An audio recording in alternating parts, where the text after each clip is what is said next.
Hello, hello. Hello. We have just prepared our Tabien Bahn, our blue book. It's a blue house book. Yes. It's our identification and proving that we own a condo here. So we will be, yes, so we've got our blue Tabien Bahn.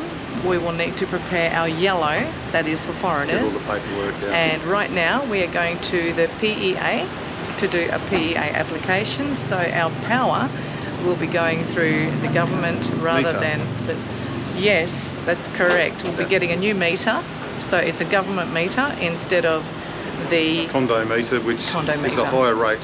Which is more than twice the amount. Some people probably don't know that, but if you're buying your own, you can get your meter changed over to the government meter. Yeah. See ya.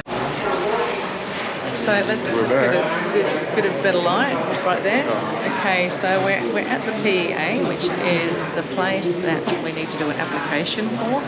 For our meter change. For our meter to change from the condo fee to the government. And this is the office.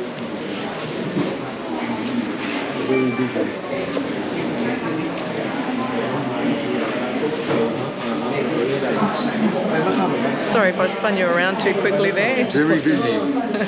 Right.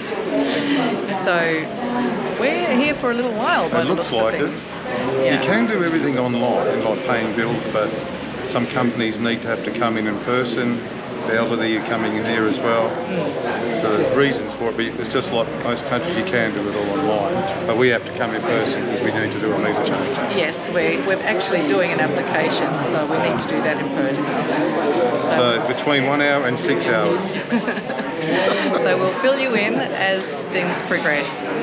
See you soon. See you.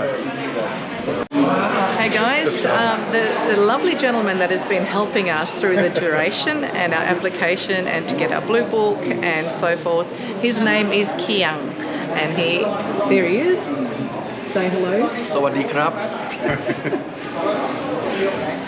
He's been very helpful in helping us do our applications, like where we are right now, and everything. He actually was the previous owner of the condo that we have just purchased. So keep in touch. Hey Dave. Yes, hello. Say bye-bye.